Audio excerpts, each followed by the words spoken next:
আল্লাহু আকবার কবিরা। আল্লাহর সাথে সম্পর্ক হলে কোনটা হয় না? আমাদের বাংলাদেশেরই ঘটনা, বেশি দিন আগের তো না। পটিয়া মাদ্রাসার প্রতিষ্ঠাতা মুহতামিম ছিলেন হযরত মুফতি আজিজুল হক সাহেব রহমতুল্লাহ আলাইহি। হযরতের খাদেম ঘটনা শুনিয়েছে। কখন শুনিয়েছে? যখন হযরতের জানাজা রাখা, তখন শুনাইতেছে আর কাঁদতেছে। কি ঘটনা? হযরতকে আমি দেখতাম প্রতিদিন, মাঝে মাঝে উনি তাহাজ্জুদের পরে ফজরের আগ দিয়ে মাদ্রাসা থেকে বেরিয়ে কোথায় যেন চলে যেতেন, আবার কিছুক্ষণ পরে ফিরে এসে ফজরের জামাতে শরীক হইতেন। কোথায় যেতেন? এটা একবার দেখার আমার কৌতূহল হলো। হুজুর যান কই? কাউকে সাথে নেন না। অন্যান্য সময় তো আমাদের কেউ না কেউ সাথে থাকে, এই সময় কাউকে সাথে নেন না, একা একা চলে যান। কেউ যেতে চাইলে বলেন খবরদার আমি যাচ্ছি, আবার চলে আসেন। মাত্র আধা ঘন্টা পৌনে এক ঘন্টা পরে আবার ফিরে এসে নামাজ পড়ান। কোথায় যান? একদিন খাদেমের কৌতূহল হয়েছে যে আমি আজকে গোপনে ফলো করব হুজুর যান করব। তো পিছন পিছন হুজুরের যাচ্ছে খুব সন্তর্পণে। হুজুর খেয়াল করেননি, সে দেখে হুজুর সামনে যাচ্ছেন আর নিচ দিয়ে জমিন সাই সাই করে দ্রুত গতিতে চলে যাচ্ছে। সামনে বড় নদী এসেছে, অনেক বড় নদী, এপার ওপার দেখা যায় না। সেই নদীতে হঠাৎ এইভাবে ছোট হয়ে এইভাবে চলে আসলো। হুজুর এক লাফে এপার থেকে ওই পারে গেলেন, বাস আবার সামনে চলে গেলেন, নদী তার মতো হয়ে গেল।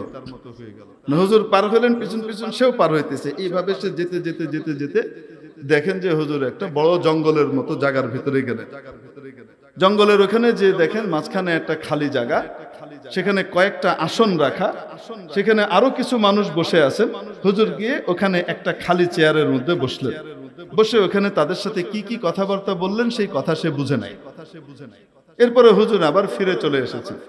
ভয়ের চোটে সে আর পরিচয় প্রকাশ করেনি কোন জায়গায়। সে চিন্তা করেছে একটু পরেই পটিয়াতে আবার আমি কি করব, ফিরে চলে যাব। এখন হুজুর চলে যাওয়ার পরে সে আর রাস্তা খুঁজে পায় না, সে খালি জঙ্গল আর জঙ্গল দেখে। এর ভিতরে ওই সবার একজনের সাথে তার দেখা। তুমি এখানে কি করো, কোত্থেকে এসছো? সে বলে আমি পটিয়া যাব। পটিয়াটা কোন দিকে একটু বলে। পটিয়া কোথায়? চট্টগ্রামে। চট্টগ্রাম কোথায়? বাংলাদেশে। বাংলাদেশ কোথায়? ওইটা হিন্দুস্তানের একটা অংশ, ভারতবর্ষের মধ্যে। ও আচ্ছা, ভারতবর্ষ কোথায়? এশিয়া মহাদেশে। ও তুমি এশিয়া মহাদেশ থেকে এখানে আসছো, আর ওইখানে তুমি যেতে চাইতেছো, এটা তো আফ্রিকা। তুমি এশিয়ায় যাবা কেমনে? কিভাবে আসছো তুমি? বলে আমি মুফতি সাহেব হুজুরের খাদেম, আমি তো গোপনে এভাবে ওনার পিছন পিছন পিছন পিছন এইভাবে আসছি, এখন তো আর যাইতে পারতেছি না, রাস্তা চিনতেছি না। তো ওই বুজুর্গ বলতেছেন আচ্ছা, যাইতে হইলে আবার এখন তোমাকে ওনাকেই ধরতে হবে, এছাড়া কোনো উপায় নাই। আগামী সপ্তাহে ঠিক 7 দিন পরে উনি আবার এখানে আসবেন। তখন তুমি কি করো? যদি পারো তো সাথে করে চলে যাও। ঠিক এর 1 সপ্তাহ পরে সে অপেক্ষায় রয়েছে, এই জঙ্গলের ভিতরে দেখে হযরত আসছেন। আবার সেই মশওয়ারা হলো। এটা কুতুবদের মজমা। কিসের মজমা? আল্লাহ ওয়ালাদের এক মজমা, জমায়েত। ওখানে আবার আলোচনা হলো। এখন সে হুজুরের পা পড়ছে গিয়ে, যখন হুজুর রওনা করছেন, হুজুর আমারে নিয়ে যান। তুই কোন তো নাই, নোয়াখালীর বাসা কইলাম, তুই কোত্থেকে আসলি? হুজুর আমি আসছি, আমাকে দয়া করে নিয়ে যান, আমি তার রাস্তা পাচ্ছি না।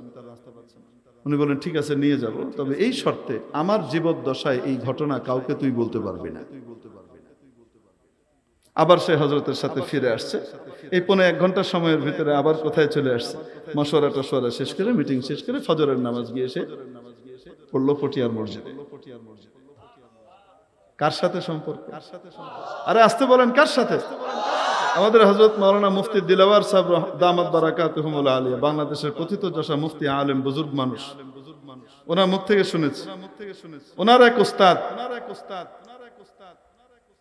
ওনার সরাসরি উস্তাদ নোয়াখালীতে। উনি ছিলেন উজানির হযরত কারি ইব্রাহিম সাহেব রহমতুল্লাহ আলাইহির মুরিদ। তো ওইখান থেকে উজানিতে আসছে। কোথায় আসছে?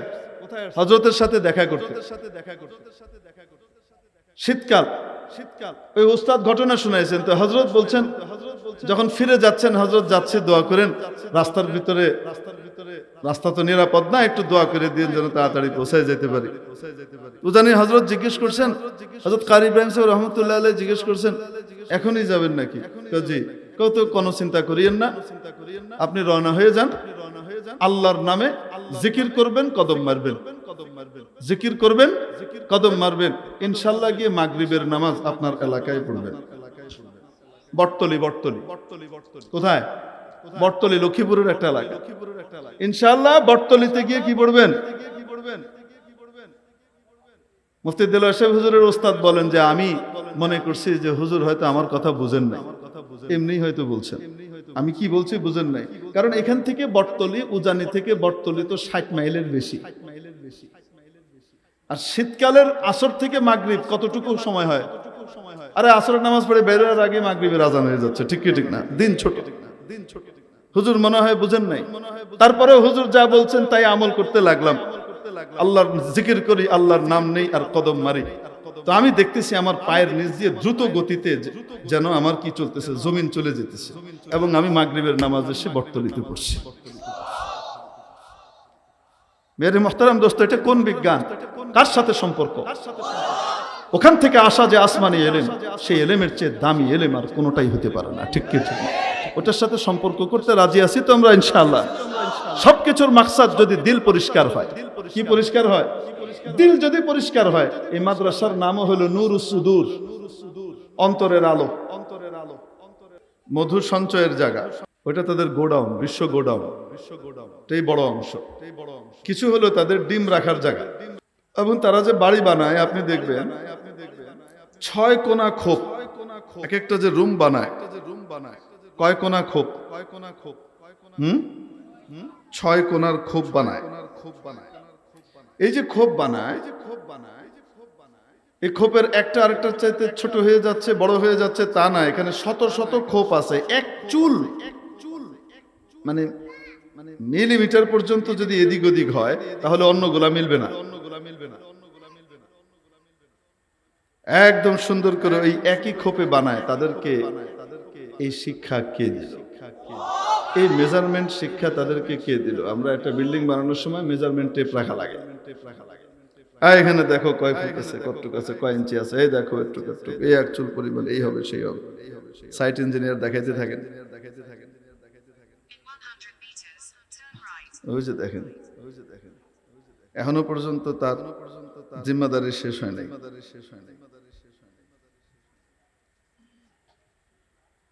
100 মিটার পরে ডাইন দিকে যেতে হইতেছে।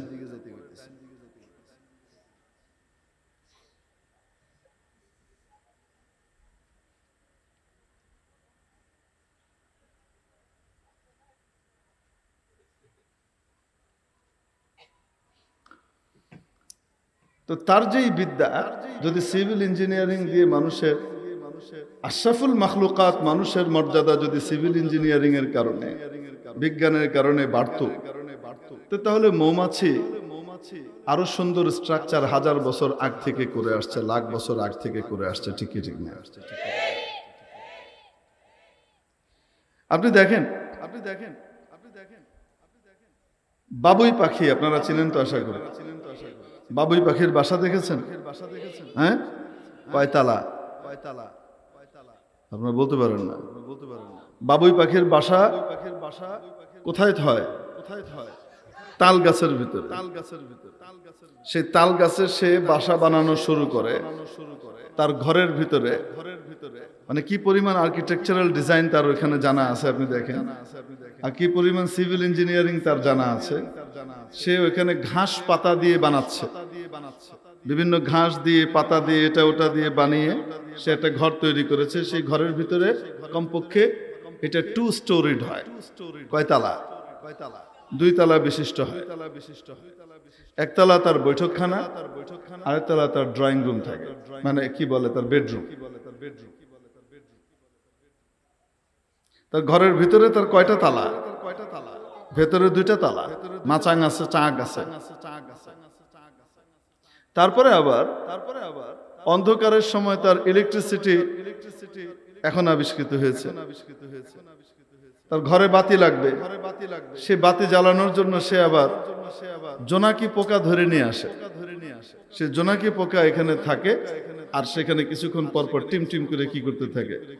লাইট জ্বালাতে থাকে। অন্ধকার রজনীতেও তার লাইটিং এর ব্যবস্থা আছে। যেহেতু আমার বাবা সিভিল ইঞ্জিনিয়ার, এই জন্য আমি সিভিল ইঞ্জিনিয়ারিং দিয়েই শুরু করেছি, নাহলে আবার মানুষ বলবে যে আপনি অন্য বিদ্যাগুলোকে খাটো করছেন। মোটেও নয়, মোটেও নয়। সবগুলো বিদ্যাই মানুষের উপকারে, কাজে লাগালে উপকারী, কিন্তু এটা মানুষের গর্ব করার মতো বিষয় নয় যে এটার দ্বারা মানুষের দাম বেড়ে যাবে। মানুষের দাম এটা দিয়ে বাড়ে না, কারণ এই সমস্ত দিকে আল্লাহ রাব্বুল আলামিন জন্তু জানোয়ারকেও অনেক অ্যাডভান্স করে রেখেছেন। আল্লাহু আকবার কবীরা। আজকে আমরা বলে যে বড় বড় ল্যাব করেছি, হুজুর দেখেন একদম রক্ত টেস্ট করে বের করে দিচ্ছে কি কি আছে, কি কি অ্যান্টিবায়োটিক দিতে হবে, কোনটা দেওয়া যাবে না দেওয়া যাবে, ব্লাড কালচার করছে, স্টুল কালচার করছে, কোন ওষুধ দেওয়া যাবে কোনটা দেওয়া যাবে না, এগুলো সব রিপোর্ট চলে আসছে। আমরা কত মেডিকেল সায়েন্স নিয়ে আমাদের কত গর্ব। অবশ্যই মেডিকেল সায়েন্স অনেক উন্নতি করেছে এবং মানব জীবনের বহু উপকার সাধন করে নিঃসন্দেহে, কিন্তু এটা এমন বিদ্যা নয় যে বিদ্যা দিয়ে মানুষ স্বতন্ত্রভাবে আশরাফুল মাখলুকাত তার গর্ব করতে পারে। কারণ এই এলেম আল্লাহ জন্তু জানোয়ারের কাছেও দিয়ে রেখেছে। ইন্ডিয়াতে একবার এক ঘটনা ঘটলো, সেই এলাকায় বানরের খুব উৎপাত। কিসের উৎপাত? বানরের উৎপাত। জ্বালিয়ে মেরে ফেলে একেবারে বানর। যে এলাকায় বানর থাকে তারা জানে যে অধিবাসীদেরকেও তারা নিজেদের মতো বানায় ফেলে, বান্দর বানায় ফেলে। মানে তারা এমন জ্বালাতন করে, ওই মানুষগুলা বাধ্য হয়ে তাদের সাথে ওই রকম আচরণ করতে বাধ্য হয় এক পর্যায়ে। বাংলাদেশ তো মাশাআল্লাহ স্বাধীন দেশ, জনগণের অধিকার সংরক্ষিত হয় এমন একটা দেশ। এই জন্য এখানে বানর উৎপাত করলে আপনি খবর দিলে এসে হয় বান্দর নিয়ে যাবে, নয়তো গুলি করে মেরে ফেলবে, অথবা পিঠায় আপনি বান্দর খেদাই দিয়েছেন, কোনো অসুবিধা নাই। ইন্ডিয়াতে বান্দরের অনেক দাম, তাদের দেবতা তুল্য, তাদের অনেক দেবতা। তো তার ভিতরে হনুমানও এক মানে বান্দরের খালাতো ভাই যে আছে হনুমান, তাদের কারো কারো কাছে উনিও একজন খোদা, তাই না? কারণ খোদা উৎপাত করতেছে, খোদার খালাতো ভাই উৎপাত করতেছে, তো এখানে কিছু বলার তো নাই। মারলে আবার পুলিশ এসে ধরে নিয়ে যাবে। কেন মারলো? খোদার অসম্মান হয়েছে, ধরে নিয়ে চলে যাবে, বিরাট বিপদ। এখন এলাকার লোকজন খেপে গিয়ে তারা সিদ্ধান্ত নিছে এগুলাকে বিষ প্রয়োগে আমরা মেরে ফেলবো, এগুলোকে রাখবো না। এটা ইন্ডিয়ার জাতীয় দৈনিক গুলাতে এসেছিল ওই সময়। আমরা তখন ছোট, খুব বেশি ছোট না, 18-20 বছর বয়স তখন। দেখেন, চিন্তা করেন, তখনও নিজেরা ছোট মনে করতেছে। এই বুড়া হয়ে গেছে, এখনো মনে হয় ছোট, আরো অনেকদিন বাকি আছে। মানে শয়তান ধোকা কেমনে দেয়, তুমি এখনো ছোট, ঘুমাও। তো যাই হোক, ওখানে বানরের উৎপাত থেকে বাঁচবার জন্য এলাকাবাসী সিদ্ধান্ত নিল যে আমরা বিষ প্রয়োগ করে বানরকে হত্যা করব, এক চোটে সব বানর মারা যাবে, আমরা বেঁচে যাব উৎপাত থেকে। কারণ বানর কেমন উৎপাত করে আপনারা জানেন না। আমি যখন দেওবন্দে পড়ি ওই সময় আমাদের এক সাথী ছিলেন মনোয়ার ভাই, আমাদের জুনিয়র, রাজশাহী বাড়ি। ওখানে একটা মসজিদ ছিল দেওবন্দে, চাঁদওয়ালি মসজিদ, দেওবন্দ এলাকার ভিতরে লোকালয়ে। ওই চাঁদওয়ালি মসজিদে উনি ইমাম ছিলেন। তো একদিন গিয়েছি, তো আমাকে দেখাচ্ছে যে ভাইজান গতকালকে এক কঠিন ঘটনা দেখেছি। সেটা কি? যেখানে বানর এই বাড়ির 3 তলার জানালার ভিতরে হাত ঢুকিয়ে ওখান থেকে আয়না চুরি করেছে। কি চুরি করেছে? আয়না চুরি করেছে। আয়না চুরি করে তারপরে কার্নিশের উপরে বসে সুন্দর করে এরম করতেছে।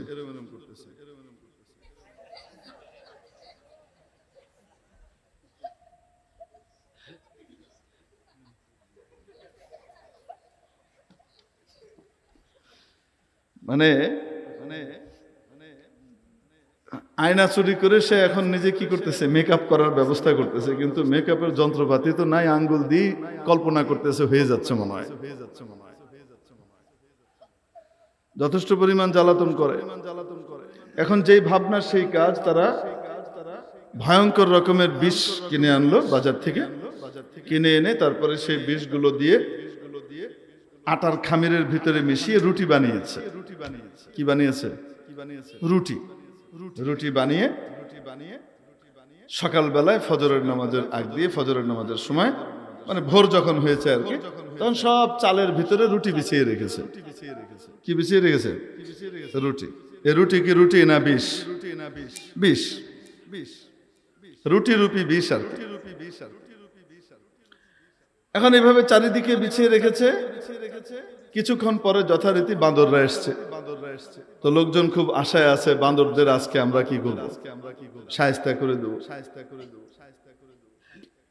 বাঁদররা এসে এরকম ফ্রি খাবার দেখে লাভ দিয়ে খাওয়া শুরু করে না। হালাল হারামের বাছ বিচার করা শুরু করেছে, যে ফ্রি পাইলেই খাওয়া যাবে তা নয়, ঘুষ পাইলেই খাওয়া যাবে তা নয়, ব্যাংক আমাকে সুদের নামে, মুনাফার নামে সুদ দিবে, জাহান্নামের ভাগীদার বানাবে, চাইলেই নেওয়া যাবে তা নয়, আমাকে যাচাই বাছাই করতে হবে।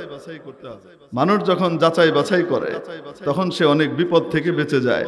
আর যখন নাকি যাচাই বাছাই না করে, যা পায় তাই নেয়, কয়েকদিন পরে দুদকে সে কপ করে ধরে।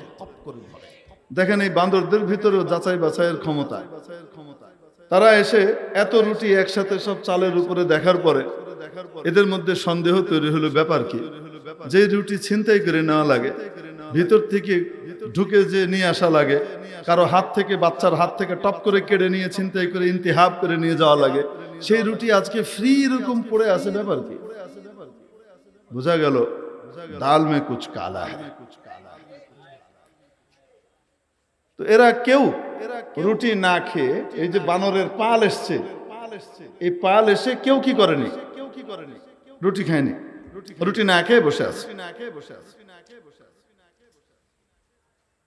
দিয়ে এরা বসে আছে না খেয়ে চুপচাপ।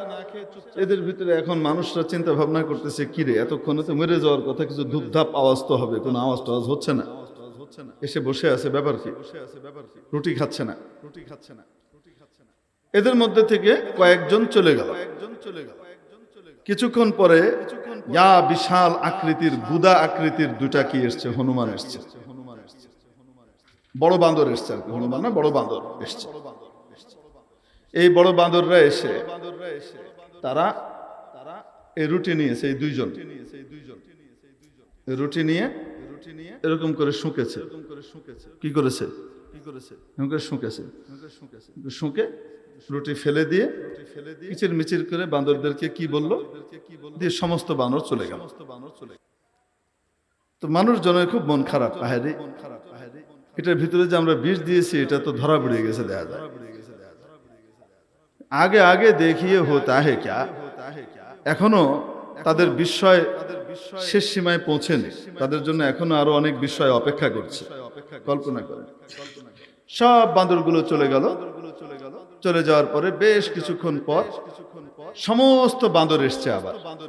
যে বান্দরগুলা চলে গিয়েছিল এর চেয়ে আরো বিপুল পরিমাণে, দ্বিগুণ পরিমাণে বান্দর, মানে এই তল্লাটে যারা আছে সবাইকে দাওয়াত দিয়ে নিয়ে এসে, চলো ওখানে জিয়াফত হচ্ছে, 40 খাওয়াইতেছে।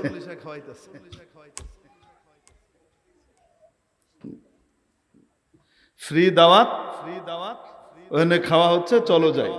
সব পাল এসছে বিশাল, মানে একদম এবার বাঁদর আর বাঁদর, কিন্তু প্রত্যেক বাঁদরের হাতে একটা করে ডাল। কি বিশেষ একটা গাছের ডাল, এটা কোন গাছের ডাল এটা কেউ জানে না, ডাল। সমস্ত বাঁদর আসলো, তারা এসে এখানে বসে আল্লাহুম্মা বারিক লানা ফিমা রাযাকতানা ওয়া কিনা আযাবান নার বিসমিল্লাহি ওয়া আলা বারাকাতিল্লাহ বলে ডালে একটা কামড় দেয়, রুটিতে একটা কামড় দেয়। রুটির এক টুকরা কামড়ে খায় আর ডালে একটুখানি কামড় দিয়ে খায়। এভাবে খেতে খেতে এরা যে হাজার হাজার রুটি বানিয়ে রেখেছিল বিরাট আশায় যে বাঁদর সব মারা যাবে, এরা সব পেট পুরে খেয়ে দিয়ে একদম তৃপ্তির ঢেকুর তুলে আকালা তুআমাকুমুল আবরার ওয়া সাল্লাত আলাইকুমুল মালায়েকা ওয়া আফতারা ইনদাকুমুস সায়িমুন আল্লাহুম্মা আত'ইমনা তু'মানা ওয়াসকিমান সাকানা। আল্লাহ যারা আম করে খাওয়াইলো তাদেরকে তুমিও খাও, আর যারা আম করে পানি খাওয়াইলো তাদেরও পান পানি করাও। এরকম দোয়া টোয়া করে দিয়ে সমস্ত বান্দর চলে গেছে, কিচ্ছু হয় না।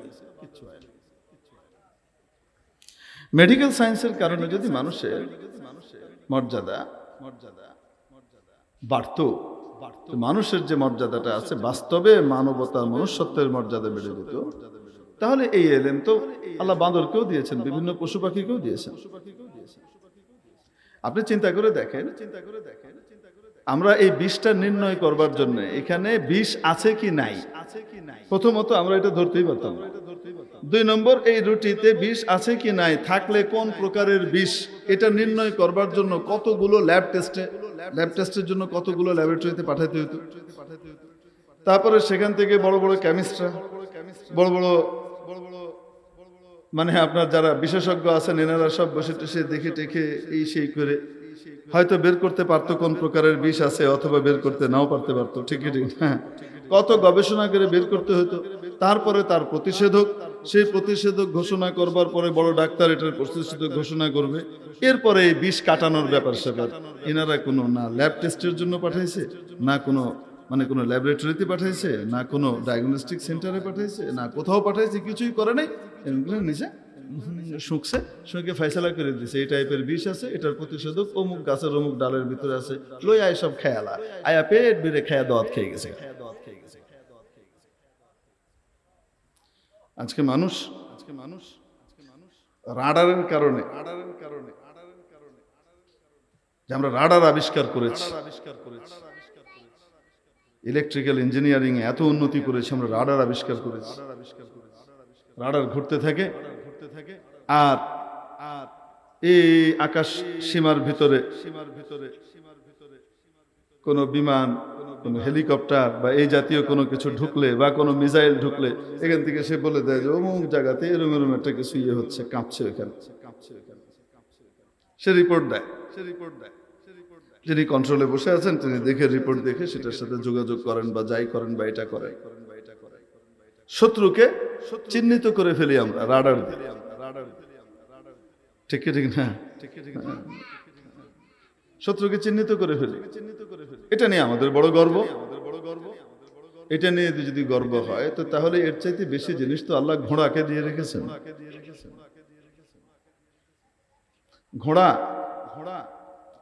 10 মাইল দূর থেকে তার মনিবের শত্রু সংবাদ পায় এবং তার মনিবকে সতর্ক করে।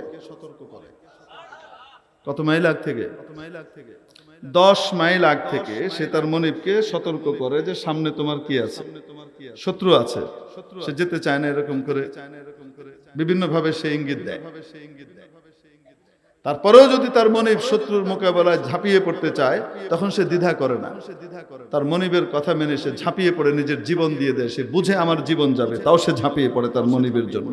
আল্লাহ রাব্বুল আলামিন এই ঘোড়ার কসম খেয়েছেন, একটা সূরা নাজিল করেছেন, ওয়াল আদিয়াত। সে এখানে দাঁড়িয়ে আছে, আপনি তাকে খেতে দিয়েছেন, সে দানা পানি খাচ্ছে। কয়েক মাইল দূরে শত্রু, সে এখান থেকে ফুট করে এভাবে কান উঠাবে, কান উঠি এরম এরম, কখনো এরম কখনো এরম, এভাবে সে যে কান ঘোরায়, সে ঘুরিয়ে সে সিগন্যাল নেয়। অদ্ভুত এক জিনিস। আমাদের রাডার তো এক টাইপের শত্রুকে চিহ্নিত করে। মানে বিশেষ প্রকৃতির জিনিস যদি থাকে, মেটালিক বা ওই জাতীয় জিনিস থাকে, তাহলে সে চিহ্নিত করে ধরতে পারে। রক্ত মাংসের শত্রু যে এখনো শত্রুতা প্রকাশই করে নাই, তার অস্ত্র গোপন জায়গাতে আছে, ঘোড়া তার মনিবকে সতর্ক করে।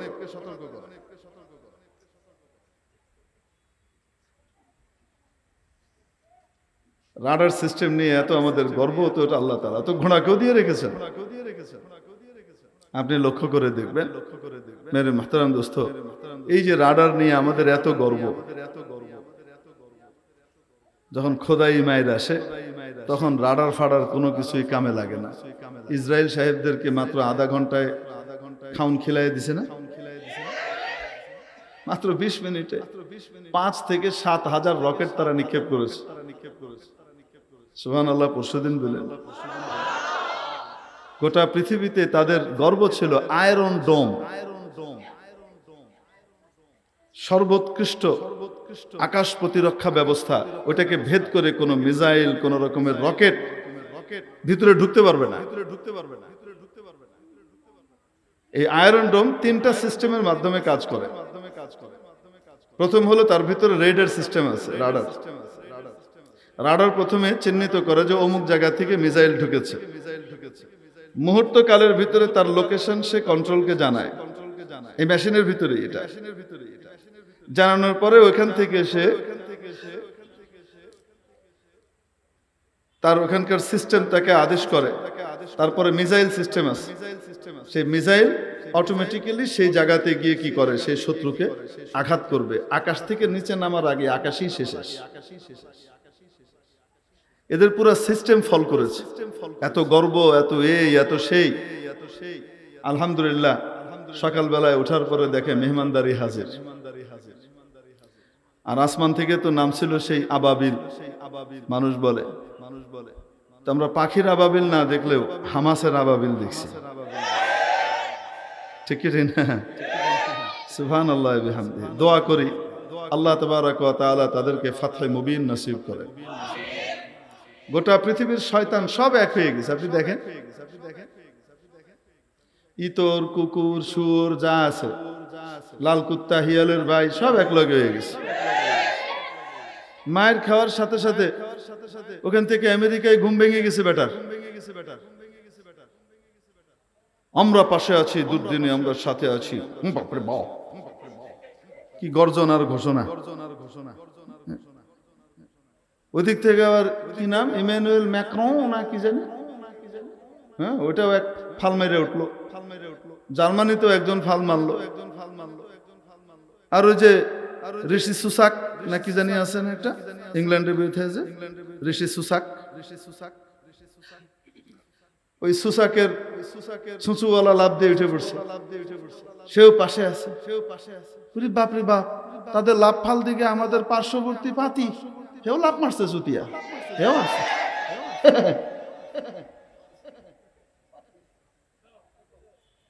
খোদার মায়ের দেখে নেই আমরা, ঠিক না? মায়ের তো মাত্র শুরু, মায়ের তো কি মাত্র শুরু। ইবতিদা মুশকিল হ্যায় লেকিন ইন্তেহা মুশকিল নেহি। এত গর্ব, এত গর্ব, এত গর্ব। পৃথিবীর শ্রেষ্ঠ চৌকস দক্ষ গোয়েন্দা বাহিনী আমাদের মোসাদ। এত হাজার হাজার রকেটের জন্য কি পরিমাণ ট্রেনিং দিতে হয়েছে, এই আক্রমণের জন্য কত লোক জড়িত, কত কিছু। একটা লোককে তারা ভিতরে ইনফিলট্রেট করতে পারে না, তো কিসের ওরা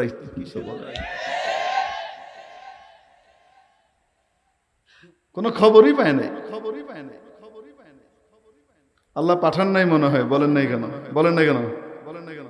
তাহলে পৃথিবীতে যে বিদ্যাই আপনি বলেন না কেন, এই সমস্ত বিদ্যাগুলো কোনো না কোনো জানোয়ারকে আল্লাহ দিয়ে রেখেছেন, এবং সে আপনার চেয়ে অনেক বেশি আগুয়া।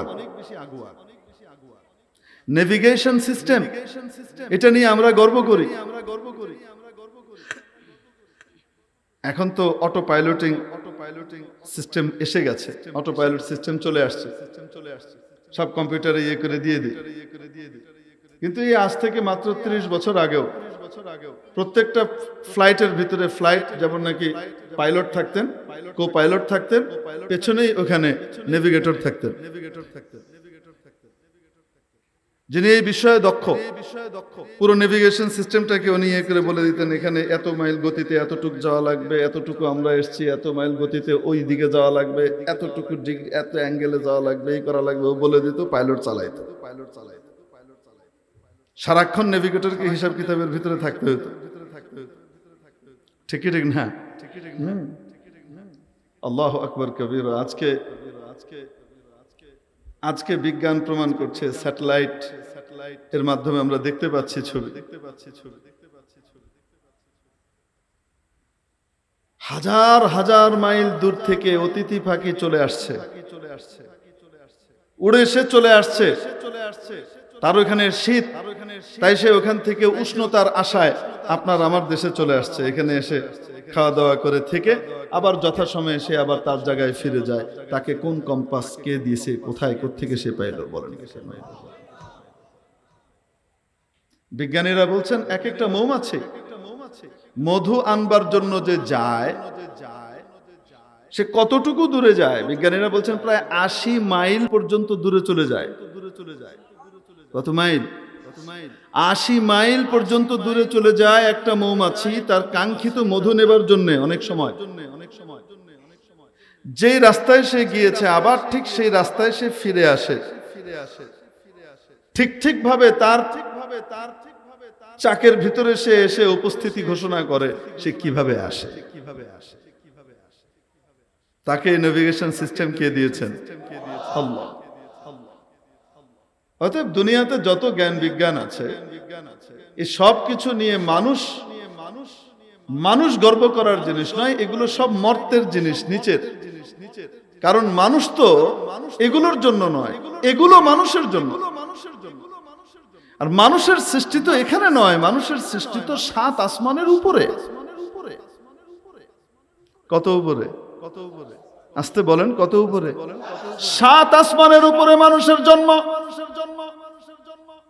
আরশে আজিমের নিচে ৭ আসমানের উপরে জান্নাতুল ফিরদাউস। সেই জান্নাতুল ফিরদাউসে আমার আপনার আব্বা জান সাইয়্যিদুনা হযরত আদম আলা নবিয়িনা ওয়া আলাইহিস সালাতু ওয়াত তাসলিম কে আল্লাহ তাআলা তৈরি করলেন। ওখানে আম্মা জানকেও তৈরি করলেন ওনার অংশ থেকে, তৈরি করে থাকতে দিলেন। ওয়া আদম উসকুন আনতা ওয়া যাওজুকাল জান্নাহ। ও আদম, তুমি সস্ত্রীক এখানে বসবাস করো, সস্ত্রীক বসবাস করো। ওয়া কুলা মিনহা রাগাদান হাইথু শিতুমা। যেখান থেকে মন চায় সেখান থেকে মন ভরে খাও, কোনো বাধা নাই। তবে একটা, ওয়ালা তাকরাবা হাযিহিশ শাজারাতা ফাতাকুনা মিনাজ জালিমিন। এই গাছের কাছেও যেও না, ফল খাওয়া তো দূরের কথা, তাহলে কিন্তু অপরাধী হয়ে যাবা, তাহলে জালেম হয়ে যাবা, নিজের উপরে অবিচার করবে। এখানে যেও না। ওখানে আব্বা আম্মার জন্ম, বাড়িও এখানে আল্লাহ থাকতে দিলেন, অ্যালটমেন্ট দিয়ে দিলেন। তারপরে একদিন আব্বাজানের পিঠ থেকে আমাদের সবাইকে বের করলেন। সুবহানাল্লাহ বলেন না? আল্লাহ তাআলা হাদিস শরীফের মধ্যে আসে ওনার পিঠের ভিতরে ওনার কুদরতি ডান হাত রাখলেন। ডান হাত বলতে আমার ডান হাত বাম হাত যেরকম এরকম না, আল্লাহর হাত কেমন আল্লাহ জানেন। ডাইন বলতে কি বুঝাইছেন উনিই জানেন। ডাইন বলতে রূপক অর্থে বরকত। আল্লাহ তার বরকত এবং কল্যাণের ইয়েটা আসরটা রাখলেন। হযরত আদম আলাইহিস সালামের পিঠের নিচ দিক দিয়ে এই যে এই জায়গা থেকে ভুরভুর ভুরভুর ভুরভুর ভুরভুর করে এত ছোট ছোট বিন্দু বিন্দু বের হচ্ছে তো বের হচ্ছে, বের হয়ে সব ডান দিক ভরে গেল, পাহাড়ের মতো হয়ে গেছে। মানে বালু যতটুকু ছোট ক্ষুদ্র তার চেয়েও অনেক ক্ষুদ্র, চোখে দেখা যায় না, এরকম জিনিস বের হয়ে ওনার ডান দিক ভরে গেল। এরপরে আবার পিঠে বাঁ হাত রাখলেন, এবার বাম দিক ভরে গেল। বাম দিক ডান দিকের চেয়ে অনেক বেশি, অনেক। উনি খুব অবাক হয়ে দেখছেন, আমি তো আমার হাতের 3.5 হাত একটা মানুষ, কিন্তু এই বিশাল পাহাড়গুলো আমার পিঠ থেকে বেরিয়েছে, এগুলি কি? এত ক্ষুদ্র ক্ষুদ্র জিনিস, আর এত পরিমাণে এগুলা কি? আল্লাহ তাআলা আদম আলাইহিস সালামকে বললেন, যুররিয়াতুকা ইয়া আদম, আদম এরা তোমার ছেলে পেলে, সন্তান সন্তানাদি। এই যে যা দেখতে পাচ্ছ এরা তোমার কি?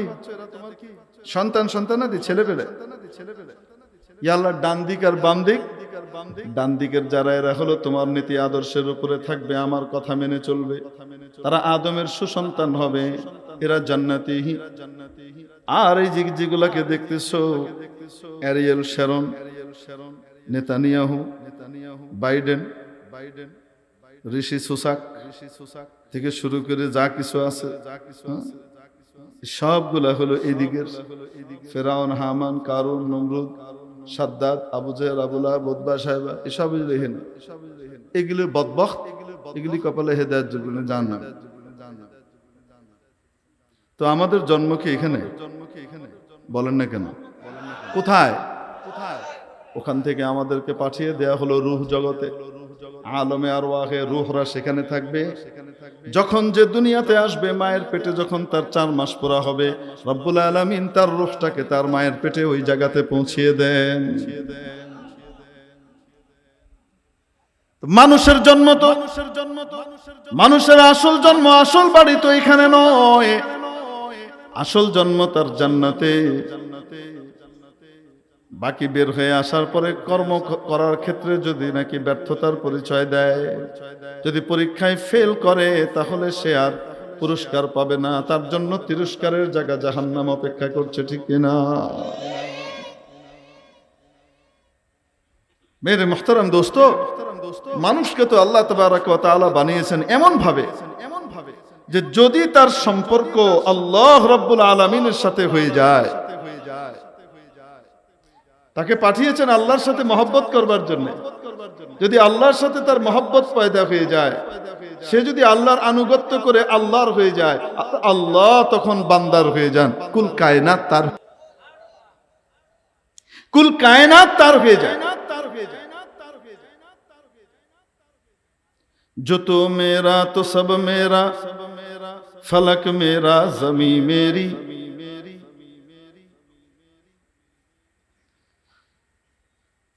जो तो मेरा तो सब मेरा, जमी मेरी फलक मेरा, अगर एक तू नहीं मेरा तो कोई शय नहीं मेरी। या अल्लाह, তুমি যদি আমার হও তাহলে আসমানও আমার, জমিনও আমার। আর যদি শুধু তুমি না থাকো আর সবকিছু থাকে, তাহলে ইয়া আল্লাহ কিছুই আমার নাই। হযরত সদর সাহেব রাহমাতুল্লাহ আলাইহি ছিলেন শামসুল হক ফরিদপুরি রাহমাতুল্লাহ আলাইহি লালবাগ মাদ্রাসার প্রতিষ্ঠাতা। হযরত অদ্ভুত কথা বলতেন, যদি তুমি পৃথিবীর কিছুই না পাও কিন্তু আল্লাহকে পাও, তাহলে তুমি সব পেয়েছো। আর যদি তুমি পৃথিবীর সব পেলে, সব পেয়েছো, কিন্তু কাকে পাওনি? আল্লাহকে পাওনি, তাহলে তুমি কিছুই পাও। আদ-দুনিয়া খুলিকাত লাকুম ওয়া আনতুম খুলিকতুম লিল আখিরাহ। নবীজি সাল্লাল্লাহু আলাইহি সাল্লাম বলেন, তোমাদেরকে গোটা পৃথিবীকে সৃষ্টি করা হয়েছে তোমাদের উপকারের জন্য, তোমাদের খেদমতের জন্য, তোমাদের সেবার জন্য। আর তোমাদেরকে তৈরি করা হয়েছে কিসের জন্য? আখিরাতের জন্য। এখন মানুষ তার সেবকের পিছনে দৌড়াইতেছে। মানুষ এখন তার সেবকের পিছনে দৌড়াইতেছে। কোন বুদ্ধিমান মানুষ তার খাদেমের পিছন পিছন যায়? আরে বলে না কেন? অনুসরণীয় কে হয়? অনুসরণীয় মনিব হয়।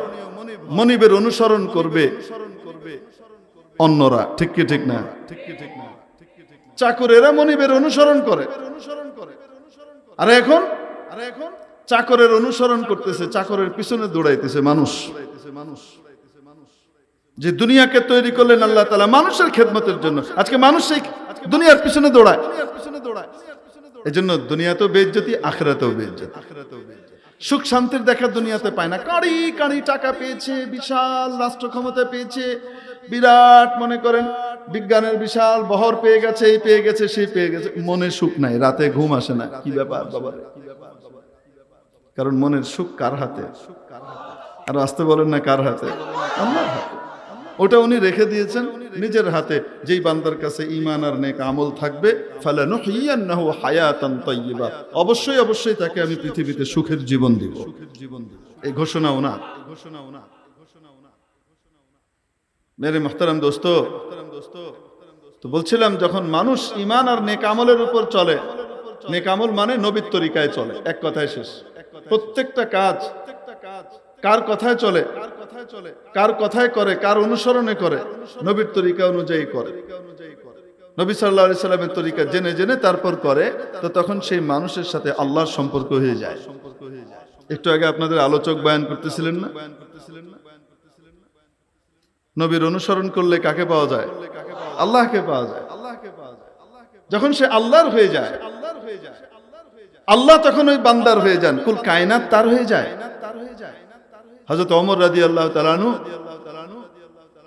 খুতবা দিচ্ছেন, খুতবার ভিতরে হঠাৎ অপ্রাসঙ্গিক ভাবে বলে উঠলেন, ইয়া সারিয়া আল জাবাল আল জাবাল, ও সারিয়া পাহাড় থেকে সাবধান, পাহাড় থেকে সাবধান।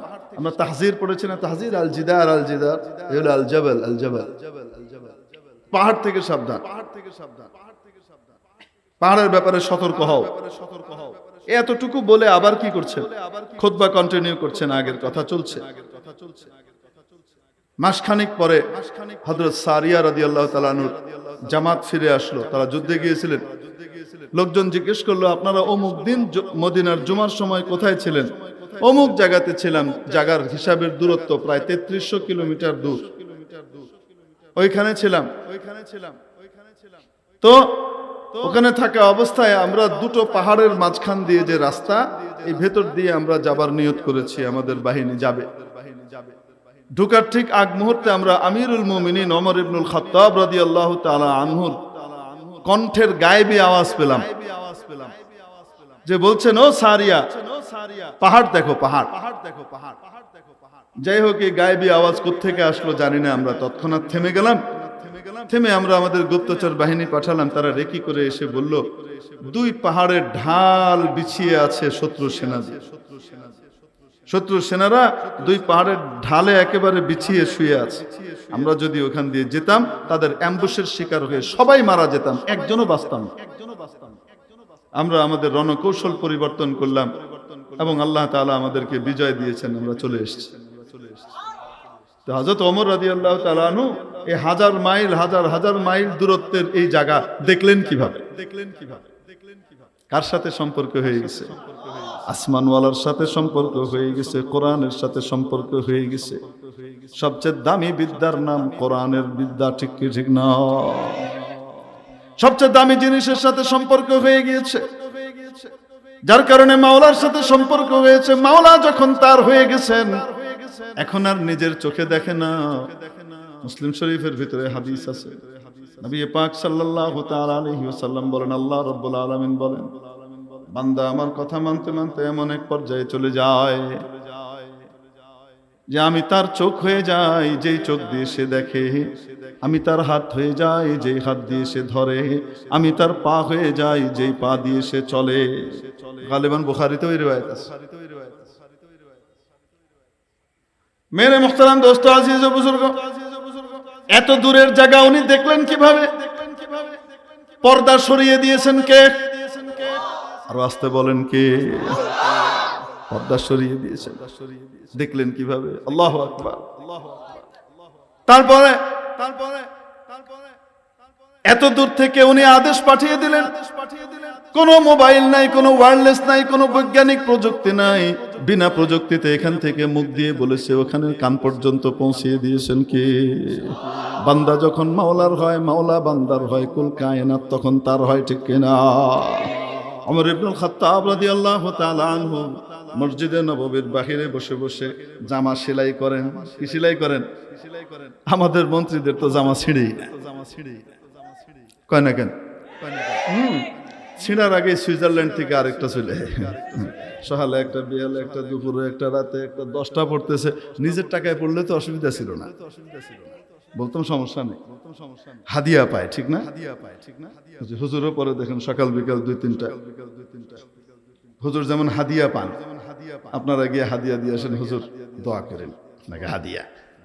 হুজুর বিদেশ থেকে একটা ভালো কাপড় পাইছে, সবচেয়ে পছন্দনীয় কাপড়টা আপনার জন্য নিয়ে এসেছি, এনে দেয় না? মন্ত্রী সাহেবরা তো এরকম হাদিয়াই তো পান, কি বলেন? হ্যাঁ, সরকারি কর্মকর্তারা সব হাদিয়া পাইতে থাকে, কন্যা কেন?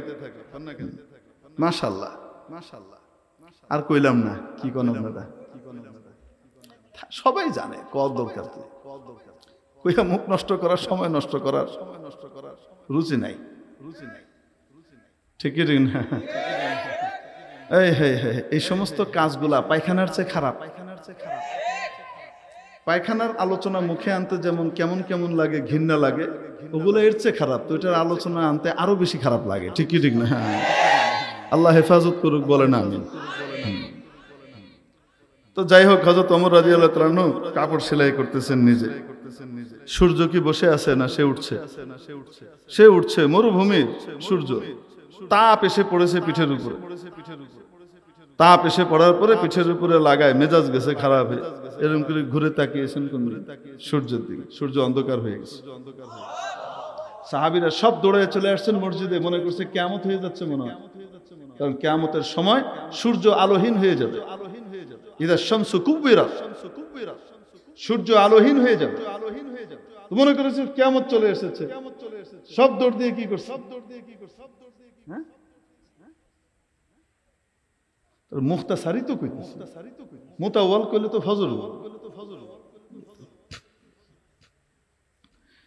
তো সব দৌড়ে চলে আসছেন। কি হয়েছে তোমরা এই অসময়ে?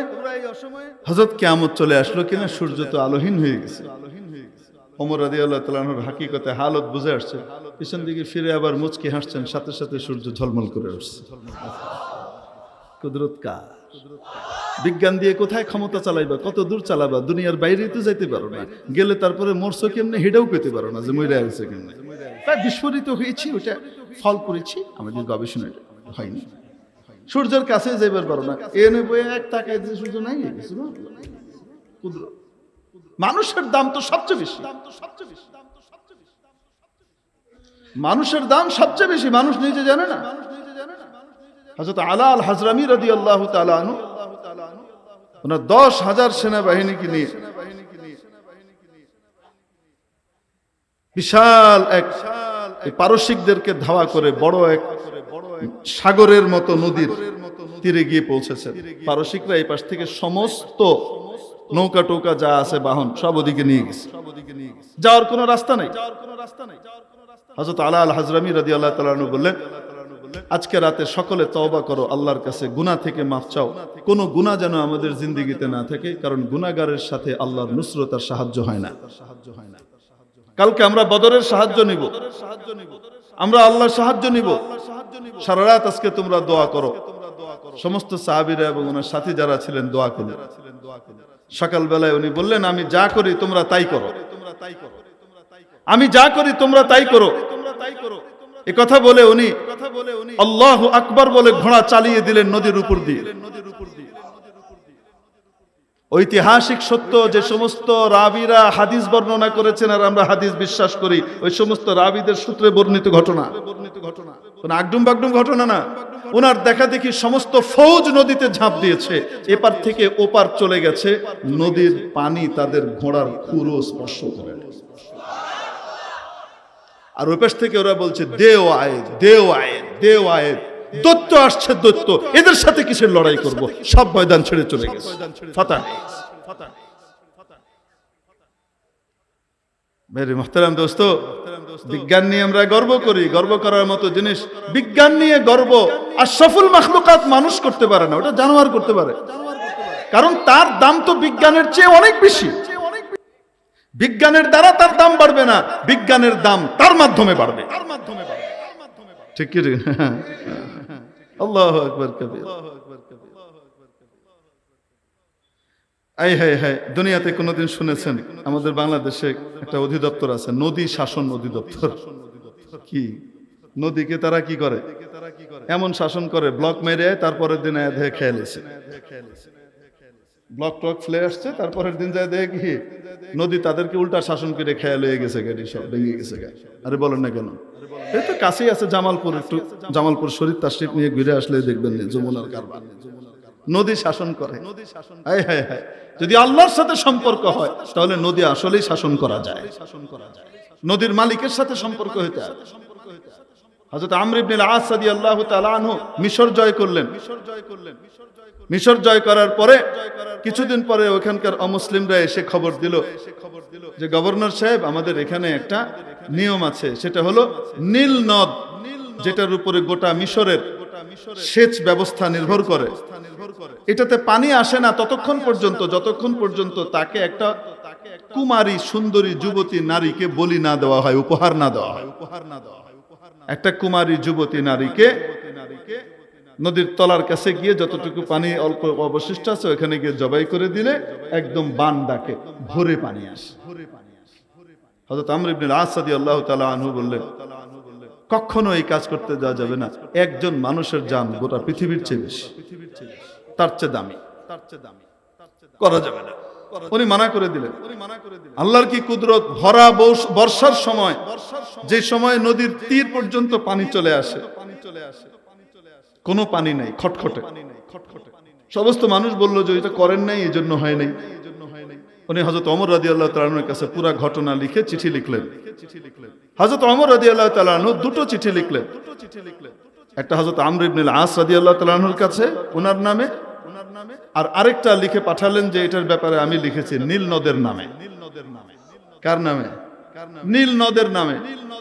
হযরত আমর ইবনে আল-আসকে লিখলেন, আল্লাহর শুকর, তুমি সঠিক ফয়সালা করেছো। সংক্ষেপে বলছি, মুখতাসার করতে গেছি। তুমি সঠিক ফয়সালা করেছো। আমি একটা চিঠি পাঠালাম নীল নদ বরাবর। এই চিঠিটা তুমি একজন দ্রুতগামী ঘোড়সওয়ারকে দিয়ে নদীর ভেতরে তলে রেখে দ্রুত গতিতে তাকে আবার উপরে উঠে আসতে বলবে, দেরি যেন না করে। নীল নদ বরাবর যে চিঠি লিখেছেন সেটা কি? বিসমিল্লাহির রহমানির রহিম। ও নীল নদ, আল্লাহর বান্দা আমিরুল মুমিনিন ওমর ইবনুল খাত্তাবের পক্ষ থেকে নীল নদের বরাবর লেখা হচ্ছে, তুমি যদি আল্লাহ ছাড়া আর কারো হুকুমে প্রবাহিত হয়ে থাকো, তাহলে তোমার মতো নীল নদের পানির আমাদের দরকার নাই। আর যদি তুমি আল্লাহর হুকুমে প্রবাহিত হয়ে থাকো, আল্লাহর দাস হিসেবে আমি ওমর তোমাকে আদেশ করছি, এই পত্র পাওয়া মাত্রই সাথে সাথে যেন তোমার দুকুল ছাপিয়ে বান্দাকে। আল্লাহর কুদরত। চিঠি ওখানে রেখে উপরে উঠার আগেই নদীর জোয়ার শুরু হয়ে গেছে। তো নদী শাসন করা সম্ভব যদি নাকি কোরআনের ইলম থাকে, যদি আসমানি ইলম থাকে, আল্লাহর সাথে সম্পর্ক হয়। ঠিক কি ঠিক না? সবচেয়ে দামি ইলমের নাম কোরআন সুন্নাহর ইলম। কি বলবো আপনাদেরকে, মানে দিলের ভিতরে এই বাতি জ্বালাবার জন্য এই মাদ্রাসায় আমার ছাত্র, আমার বাচ্চাকে দেওয়া এবং মাদ্রাসার যাবতীয় জরুরত পুরা করা, এবং এখানে যে জমি দরকার, যে দেখা যাচ্ছে জমি ক্রয় চলতেছে, এখানে বিনিয়োগ করবার জন্য আমরা সকলে রাজি আছি তো ইনশাআল্লাহ? কে কে রাজি আছে? হাত উঠাই দেখি। একজন হাত উঠায় নাই, সে রাজি নাই। আল্লাহ কবুল করেন, আমিন। পয়সা চাবো না, ভয় পেয়ে না। চোখটা বন্ধ হইলে তখন টের পাবেন যে পয়সা চাইয়া হুজুর কত উপকার করছিলেন, ওইটাই কামে লাগছে, বাকিগুলা কামে লাগে নাই। ঠিক কি ঠিক না? আল্লাহ তাআলা আমাদেরকে আমাদের দিল পবিত্র করার, পরিষ্কার করার তৌফিক দান করেন। ওয়ায়ুযাক্কিহিম। নবীজি সাল্লাল্লাহু আলাইহি ওয়াসাল্লামকে যে 4টা সাবজেক্ট দিয়ে আল্লাহ তাআলা পাঠিয়েছিলেন, শ্রেষ্ঠ নবীকে, 4 সাবজেক্টের সেকেন্ড সাবজেক্টের নাম ওয়ায়ুযাক্কিহিম, দিলকে পরিষ্কার করা, পবিত্র করা। আল্লাহ ওয়ালাদের সোহবতে থাকলে দিল ওইভাবে পরিষ্কার হবে। আল্লাহ তাআলা আমাদেরকে আমলে তৌফিক দান করেন। ওয়া আখিরু দাওয়ানা আলহামদুলিল্লাহি রাব্বিল আলামিন। আসসালামু আলাইকুম ওয়া রাহমাতুল্লাহি ওয়া বারাকাতুহু।